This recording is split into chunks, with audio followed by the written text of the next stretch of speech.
Ito nga pala ang KJW MK1 Airsoft.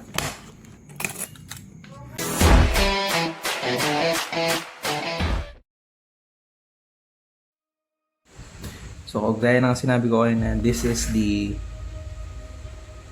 KJW MK1 Airsoft Pistol.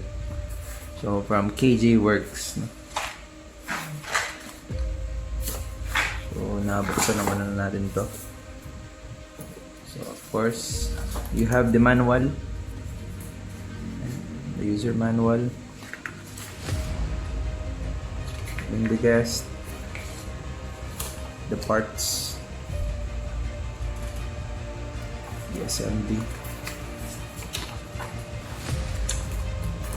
And yung brochure nila contains different kind of guns. Yan. So, ito nga yung MK1. And then they also have the version na sniper. This is the MK1 carbine. So, isa rin sa mga gas type na sniper. So, that's from KJ Works. So, this is the actual unit. Comes with the handgun, the magazine, and some free BB's pellet.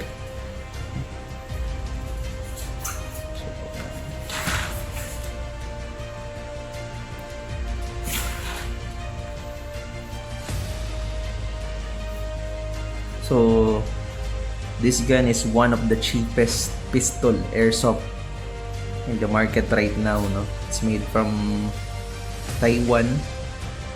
So, I guess this is made from ABS plastic. Okay naman siya. The rear side. And itong pistol na to very straightforward, no? Wala siyang kaasahan. So, automatically, once you plug yung magazine, ready to fire na yan. Basta meron na siyang hangin, no? It has a safety sliding button here para hindi napipindot. So, yan, unsafe yan. Dito, hindi na siya mapipindot. Safety feature niya, no? And wala siyang button para i-release yung magazine. Meron siyang parang pinaka clip dito. So, let's try this one. Clip lang siya.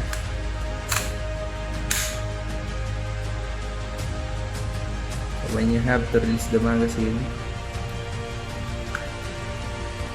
slide niyan patras, and then pwede nyo nabunutin yung magazine.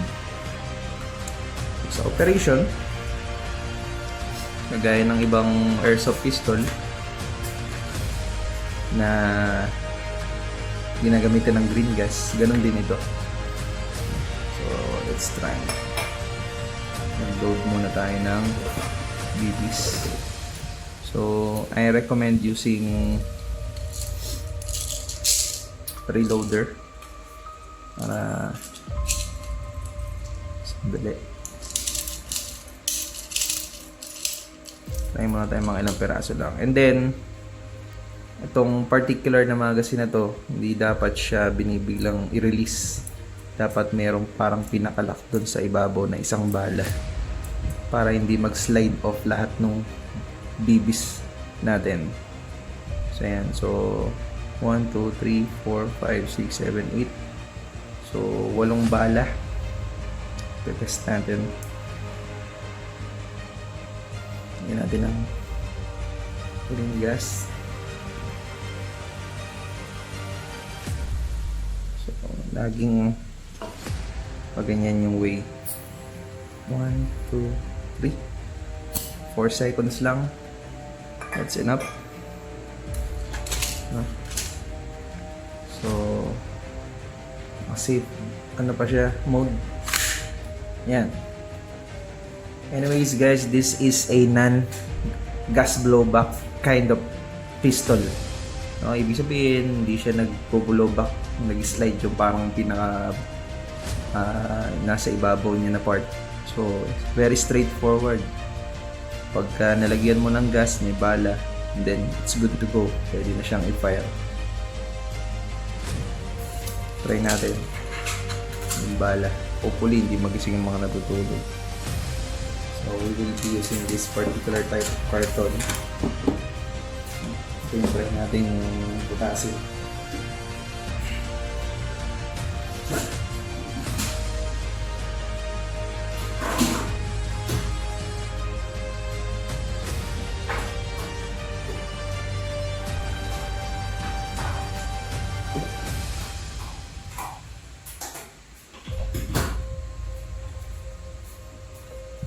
Lagyan natin ng additional na laman sa loob.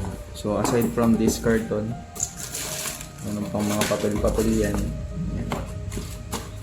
Another carton. Lagyan natin ng ganito pa. And let's see kung hanggang saan yung aabuti ng bala. Kasi malapit na.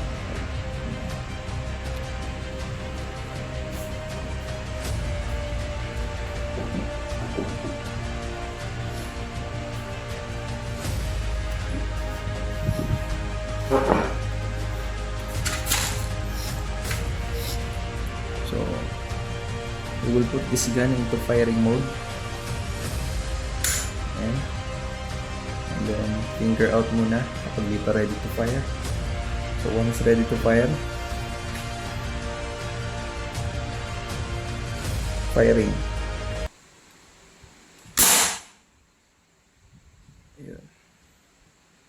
Ito yung BBs. Firing. And another one.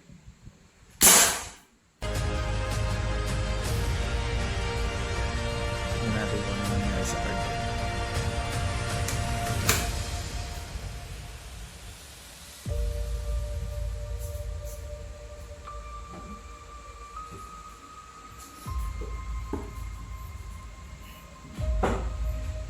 So, mapansin nyo, 3 shots.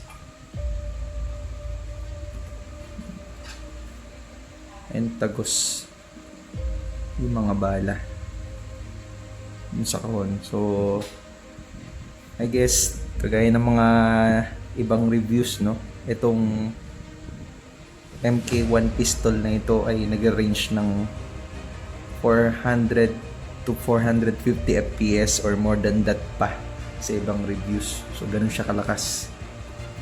So yan. So nilagyan ko pa siya ng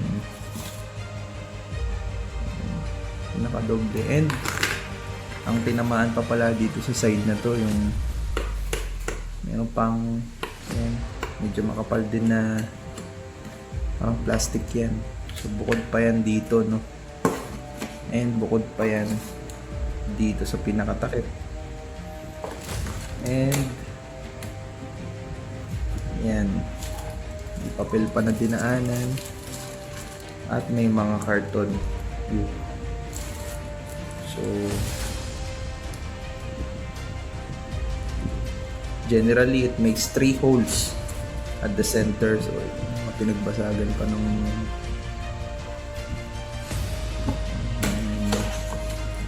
ating container. So grabe. So ganun kalakas tong airsoft pistol na to. So that's the MK1 KJW airsoft pistol, no? Ang yung itsura niyan, pero very powerful.